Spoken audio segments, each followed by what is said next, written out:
It's Tulip versus Granny Longelle. Jesse catches up with an old friend, and Cassidy meets some new ones. Someone get the AllFather a breath mint? Or a hose? It's Preacher!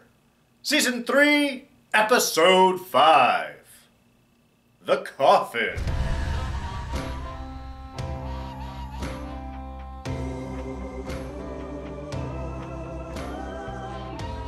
Hey everyone, D here, and welcome to this week's review of Preacher. So yes, of course, spoilers are ahead.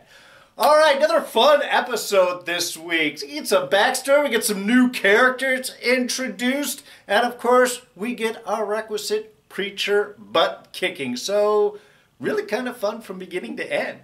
But let's start off with one of our new characters we are introduced to this week, and that is, of course, the AllFather, which, as brought up earlier in the series, does seem to have implied God, of course, the AllFather himself, but no, that's not who we are talking about. We are talking about the AllFather, the all-powerful head of the Grail, who we last saw annoying John Cleese in Monty Python's The Meaning of Life. Someone get that man away for Thin Mint, huh? Really? What a disgusting individual. And yes, I do think heavily influenced by that classic old Monty Python character. Very much so.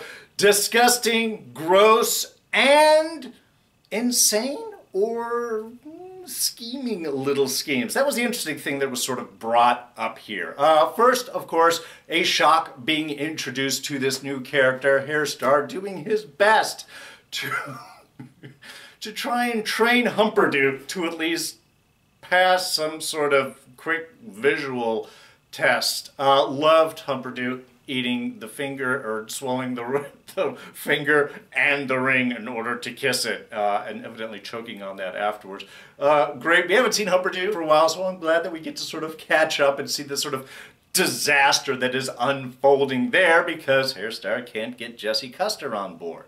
But what we find here is what's actually was sort of implied, I think, by a couple of our viewers, Fred Newman and CJ, you were mentioning about this last week in the comments, that there seems to be a split going on here in the Grail. We have the AllFather and we have Hairstar, and kind of like things sort of broken up between the two of them. AllFather wants Humperdinck brought up and presented to the world as the new savior, whereas Hairstar, seeing what a disaster Humperdinck is, preferring maybe to get Jesse Custer on board. Plus he's got Genesis a little bit more on his side, the voice of God and rudimentary intelligence. The fact that the AllFather is pushing for Humperdinck can lead really only one of two directions. One, the guy's totally insane, which I'm not putting past.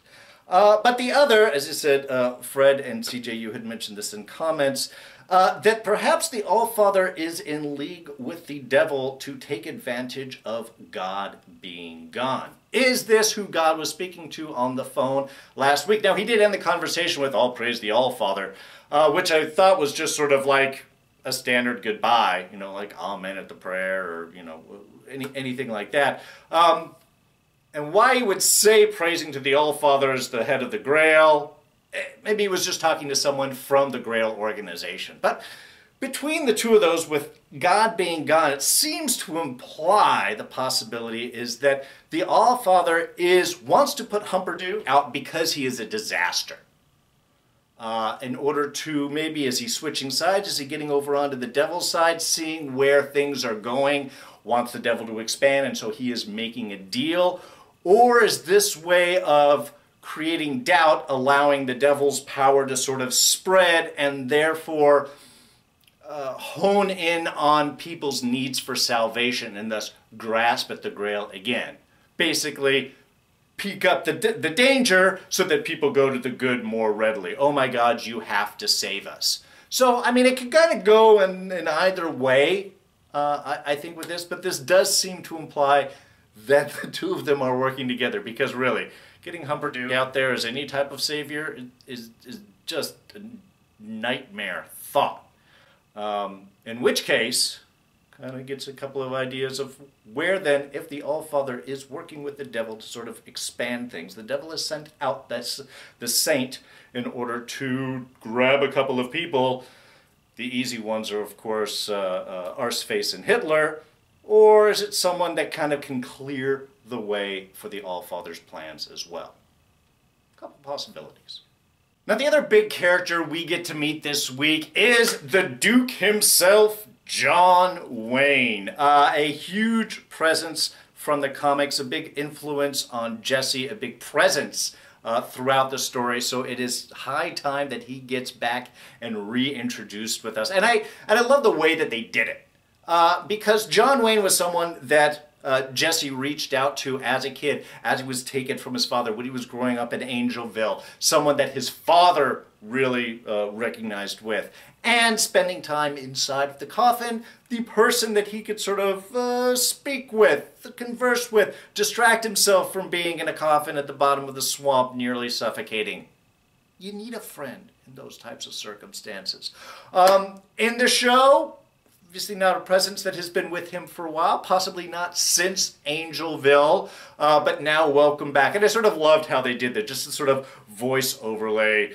Here, someone, haven't seen you for a long time, have been down here just waiting for the train to come, for the bad guys to come so we can pass this time trying to do the right thing. So, it's a great character to have back. It certainly adds another fun element to the show.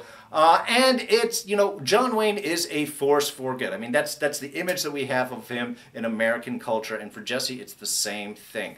John Wayne is the individual that pushes him to do the right thing, to be the best that he can be.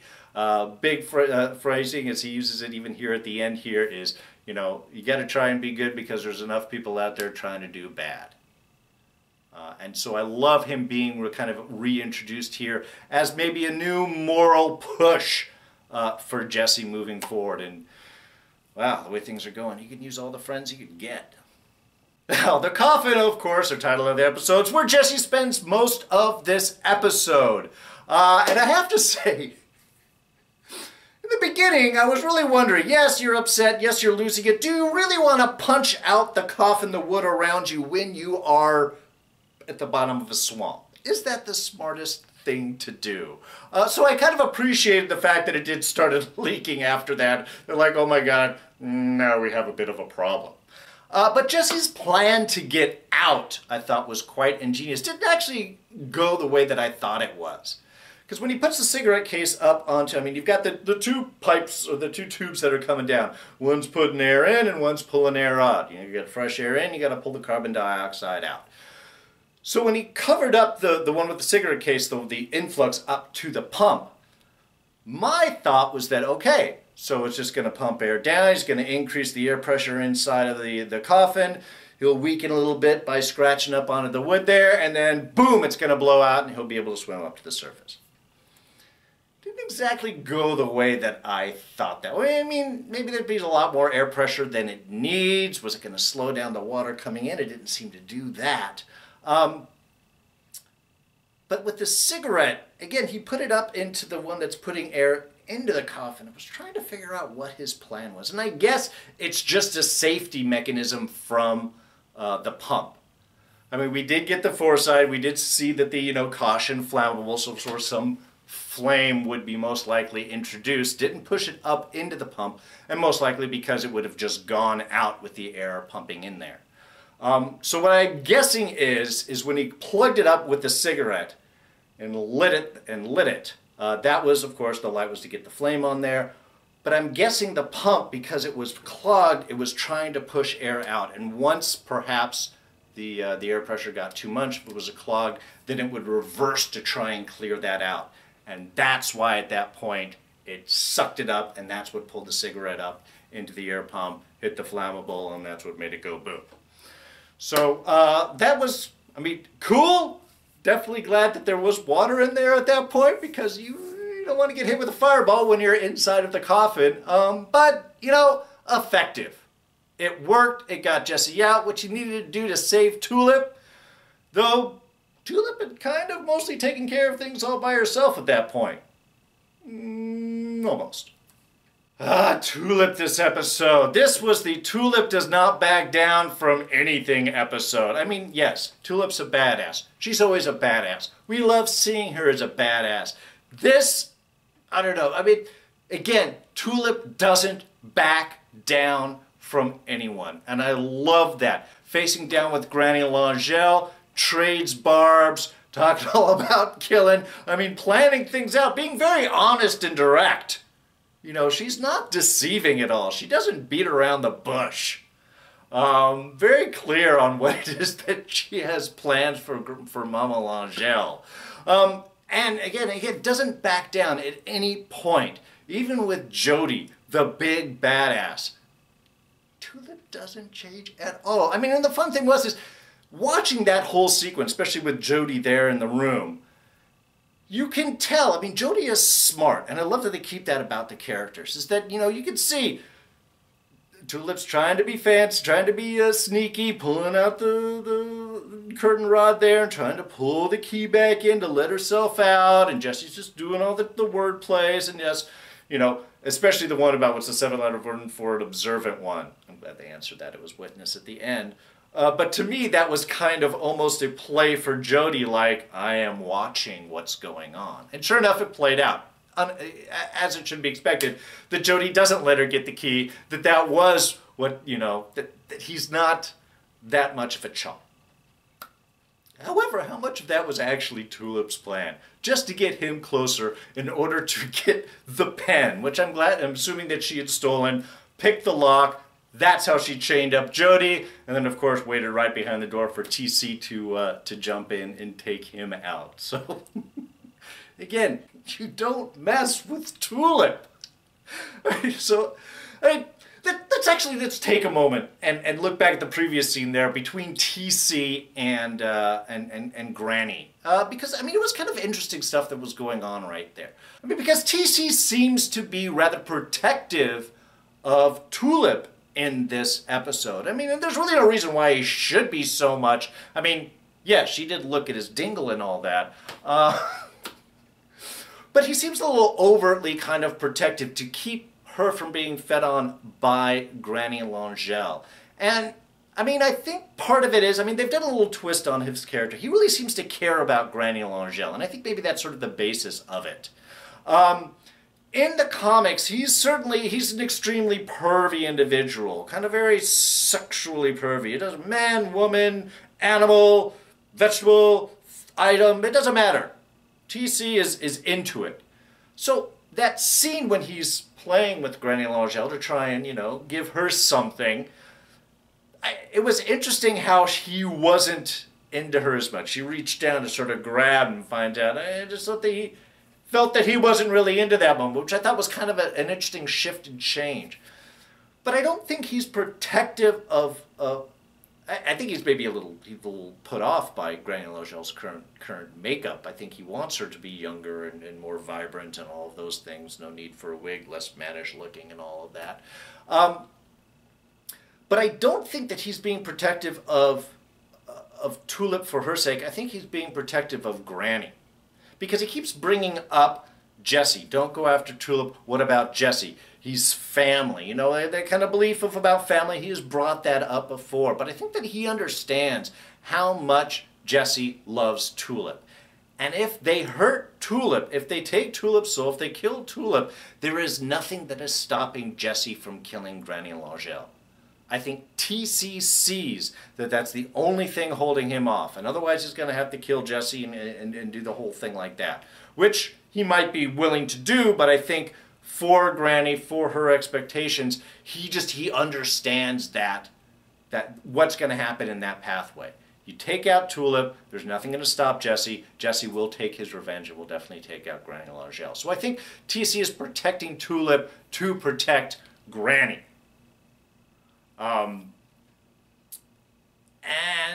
But like I said, I think her current format, that age, that desire, that darkness, I think he is seeing in her, and that's what's keeping him from maybe being totally embracive of his love for her, or his appreciation. And I can't doubt it, because when she's like, I need to feed, I mean, really, you get that voice drop and all that, it was very scary, it was very unsettling. Can certainly see why that might have motivated TC. It's like, I need to feed on her, or you, or anything else. You know, it could be easily getting to that point. So yeah, I can see where that would have motivated TC to try and save it, but of course, gets knocked out by Tulip. And then we get our great little fight there between Granny and Tulip. Very dark, man. Granny Noah's throws down. Man, just grab the knife, throw the table aside, and go right to it. But she's no match for Tulip. And what happens? Exactly what we thought was going to happen. Take out Granny, Tulip goes down. We suspected it, but now we find out. The clipping of the hair, the clipping of the fingernails and all that. She drank the thing, and that bonded their lives together. So, take out Granny, Tulip dies.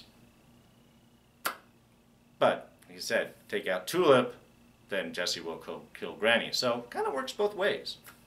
Cass, trying to get out there in the world, trying to make his way now all by himself. Not happy about it. Not happy about it at all. And, you know, your modern vampire dating apps just don't work out the well that you think. And I had suspected that. I mean, I thought it was kind of a cool idea that maybe Cass could meet up with another vampire, that there would be this sort of thing. But the way the world works, you would think that these are just, you know, role players, obsessives. They like the lifestyle, want to pretend that I'm a vampire. Especially when she was like, oh, I'm 200 years old. It's like, this isn't going to go the way that Cass really wants it to. And doesn't, of course. And you have to give it up to Cass. Still trying to do the right thing. And I appreciate that. I mean, it was a great, frightening moment. Really, it throws down into some... With all the jokiness, with all the tweakiness and all the freakiness that goes on, I thought this was a nice, real grounded moment of terror. And Cass really kind of being that vampiric self and really kind of warning off, is this what you want? Do you actually want this vampire relationship? So I liked that scene. It was definitely frightening and appropriately so. And yeah, coming back out with just that one and that one.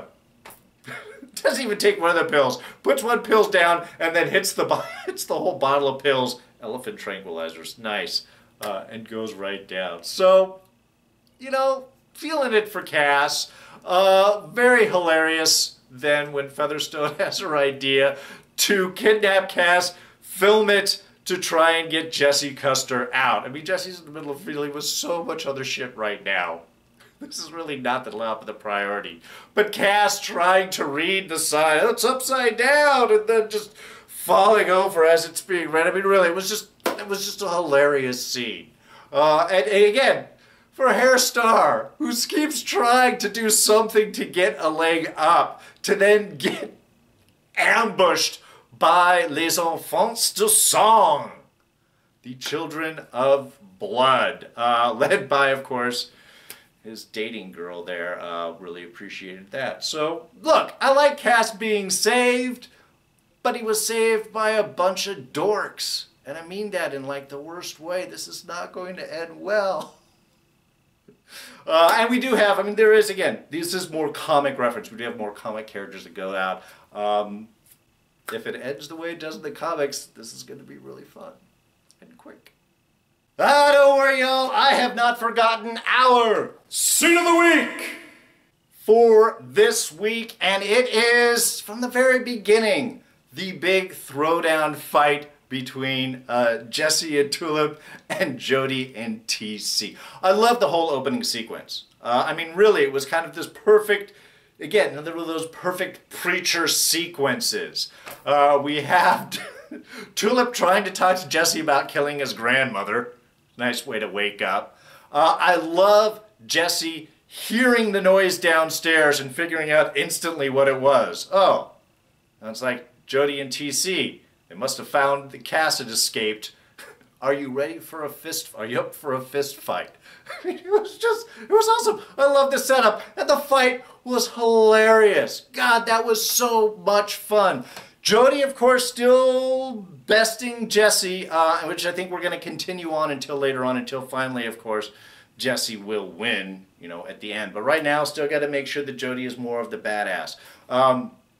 Tulip, of course, just awesome moves. Really, there's some great sequences that went down there with TC, a little kung fu action, just kicking around. I love the improvised bathroom weaponry scene. Oh my God, that was hilarious. The TC can't give, one, appreciates it, has a name for it, brings up his own thing. I love the dryer and the acetone starting up the flame on the toilet paper. And then, again, Tulip, just perfect. Toothbrush, eyebrow trimmer, just looking very Bruce Lee, very cool, very nice. Doesn't need him, just use some distraction, kick to the head, take him down, go back off. The face off with Jody even there at the end. It's a big gun. Yeah, you want me to show you how it works? It was perfect. And then of course wrapped up with Granny Langell showing up, using the hanky of blood to control Jesse, to get things to stop. I mean, really, it was a perfect opener. Was a lot of fun, great character stuff, and really just encompassed everything that was going on. So it was a perfect little scene of really just kick-ass joy. All right, just a couple of small things. One, that scene with Featherstone was hilarious when Hairstar gets off the phone with the AllFather and Featherstone's about really ready to tell the plan. I mean, it was perfect because it deals wonderfully with television transition. And I have an interesting idea. The camera just pushes in. You know, you're ready. That's the commercial break right there. They just hold it. Until Hairstar's like, what is it? I mean, I just love that moment. I love that we're dealing with the tropes of television and having a little bit of fun and poking back at it. So I just thought that was a great sequence. Also, damn, man, her nose, that's nasty looking. Yeah, God showed up again. Why is he so creepy with Tulip? Really, the touching of the face is just, oh, it's so wrong. And he's mean too, the whole pass-fail thing, and you are still failing. I really, you know, I would like to hope that God has a secret positive plan with Tulip. He's definitely paying a lot of attention to her. Because otherwise, really, this is starting to get a little messed up, God. You're not being cool. Oh, and TC is sneaky. I forgot to mention there in the whole scene of the week, him dropping out behind them, you know, it's got like secret entrances into all the rooms. I mean, I guess you would think of that for TC. He would know all the ins and outs of Angelville. Is it new? Jesse not aware of that? Should have remembered that. Alright, so by the end, we of course have Granny Langell not doing so well. Sure, she was brought back to life with TC's adrenaline, but come on! Stuff's all mixed haphazardly and he just sort of pours it in the open air over syringes. I mean, that's not a sterilized technique. It can't be the safest thing. So in order to survive, Granny Langell's gonna need to feed, needs a soul. And I love that last little break. How it's that quick pause, and then everybody just goes after each other. They're gonna try and find a soul somewhere. I don't think it's gonna be from any of this four. I think they're gonna have to find a third party, or fifth party, would that be? I don't know. Anyway, so that is where things are going to be going next week. Also very exciting. We'll be finding more about Cassidy's new friends. Again, the enfants de sang, the children of the blood, and their leader, Icarius. Not sure exactly how that's pronounced. Anyway, that'll be a little bit. And of course, Hairstar dealing with the AllFather and the Saint going after Arseface. It's going to be a very exciting episode next week. Cannot wait. But that's going to wrap things up for this week. Thank you so much for joining me. And if you enjoyed this review, please go ahead and hit that like button. Thoughts, ideas, and comments, you know where to put them down in the section below. You guys are all smart. Let me know what you guys are thinking. What little insights do you have? I know I've probably missed something. Let me know what you guys are thinking. You know, you can always catch me on Twitter and Instagram. I am at Darren Jakes. Please subscribe if you're not a subscriber. Quick, easy, hit this button, catch all these reviews. In fact, we'll throw a couple of those other ones right here you can check out. So, anyway, that's going to be it for me. I'm D, and I'm out of here. Catch you guys next time. Bye-bye.